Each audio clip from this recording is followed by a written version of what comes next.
They say that the silent killer in the medical world is high blood pressure. Well, if we had a silent killer in the real estate world or mortgage industry, it'd be homeowners insurance. And if you're in the industry, you know that to be true with premiums going up. And in 2025, that's likely to continue. So I want to cover this really interesting interview. I want to react to it actually with John Rogers. He's the chief data analyst for CoreLogic, who does a lot of really interesting data on the housing market. So I want to have you hear it from the horse's mouth, so to speak, and then give you some thoughts on what we can do about this, because there's really not likely, in my opinion, that homeowners insurance is going to go down in the short term. We're also going to look at post-election. Did rates improve? And what is the Fed saying is likely to happen in the next meeting? Are we going to get lower rates this year? Hey everyone, this is Rayce Robinson, your favorite Florida mortgage broker. And let's take a look at this interview and look at what CoreLogic is saying about homeowners insurance through this year, next year, and really through the next 3, 4, and 5 years. The U.S. housing market is getting hit by a home insurance shock. And home insurance premiums, the median premium in the United States is up 33% over the past 3 years. And in a lot of markets, especially in Florida and Louisiana, it's like 70, 80, 90, 100% up. And those markets already had higher premiums. So as you see behind me, as Lance was saying, property insurance has risen sharply over the last 3, 4 years. Indeed, you see all the red states there over my left-hand shoulder. Places like Florida have risen up by about 68% over the last 2 to 3 years. So that's making housing very, very tough for the homeowner, and also to actually try and enter the markets. Why do you think Florida's up so much? Number of reasons. One, obviously, hurricanes. Very high propensity for being impacted by hurricanes. You saw 2 with Helene and Milton just recently, and I can touch on that later. So about 15% of all claims nationwide are in Florida. And also... What was that percent? 15% of all claims nationwide are in Florida. Unfortunately, 71% of all lawsuits against claims are in Florida. So what's really encouraging is the Florida governor has put in new legislation to really curb that number down so that there's not as many lawsuits. Because if you imagine you have a pot of money for claims to hopefully restore your home, unfortunately, that's going to other actors in the transaction. Facts. I mean, if you're in the real estate industry, you already know this. I mean, every single piece of property I own, homeowners insurance has skyrocketed from commercial to rentals to residential.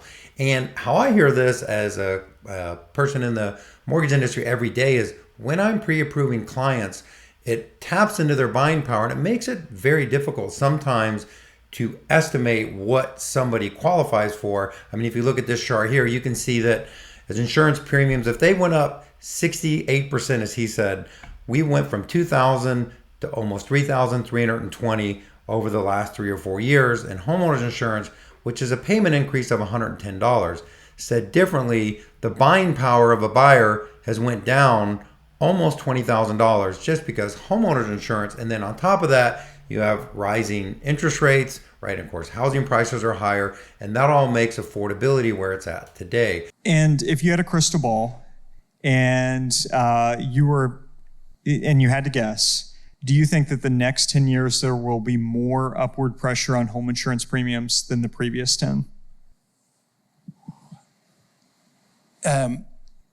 There is more pressure because there's going to be the likelihood of more weather events is unfortunately there. What we'll see over the next 1 to 3 years, obviously, insurance companies are getting better access to better data to better price the risk. So 15 insurers are actually re-entering the market in Florida. When you look at the National Flood Insurance Program, that's under a lot of pressure. They had like $30 billion from the Treasury. They'd already used up $20 billion in recovery. They had just about $9.9 billion left. Helene and Milton has really pushed that to the edge. I think that will cause further things to be looked at in Congress. You'll see more states offering state-backed insurance. So think about Citizens in Florida. So the insurance in terms of last resort for a homeowner. So they go on to talk about how Florida, which I did not know, is one of the top in the nation as far as building codes go, and also talking about flood insurance and how inexpensive it is to get flood insurance in general if you're not in a flood zone. And trust me, I just got flooded and I'm not in a flood zone. You want to do that if you're a homeowner, and even look at it if you're a home buyer. And in the short term, if you're a home buyer or in the industry, what's the big takeaway from this? You have to upfront take a look at that as a factor when you're buying a house. If you're buying a new listing or a listing that has a new roof, those insurance premiums are likely to be a lot lower. And if you're looking at houses that maybe are less expensive but has an older roof, those are also typically going to be higher. And what you want is an insurance quote upfront to make sure you know what you're getting into as you move forward, and give time to shop different insurance carriers just to make sure you're getting the best possible deal on the insurance. Now, the number one thing that is going to affect affordability next year is not insurance, because I believe it will stay about where it's at now. It will be interest rates. And you can see, even though we had this run up where we really got down close to 6%, as you know, we ended up back over 7%.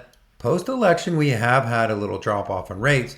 And at the next Fed meeting here on December 18th, there is now a 66% consensus that the Fed will likely drop the Fed funds rate. Now, do I think if they lower the Fed funds rate, will interest rates get lower? Probably not, because that's already kind of priced in. It's going to matter what the Fed says and the Fed minutes after, and more importantly, what the market is pricing in for rate cuts next year. So we're going to pay attention to that. I thought the insurance information was interesting because people are really worried about rates, but one of the biggest factors is insurance. But obviously, we are going to keep tracking homeowner insurance premium. DeSantis has put some laws on the books to help with less lawsuits against insurance carriers. And if the Fed helps, we will get lower rates throughout 2025. Anyways, that's what the data says for now. We're going to keep tracking it here. If you have any questions on this or anything else, reach out to me. I'd love to help. This is Rayce Robinson, your favorite Florida mortgage broker. Have a great day, great week, and I'll talk to you soon.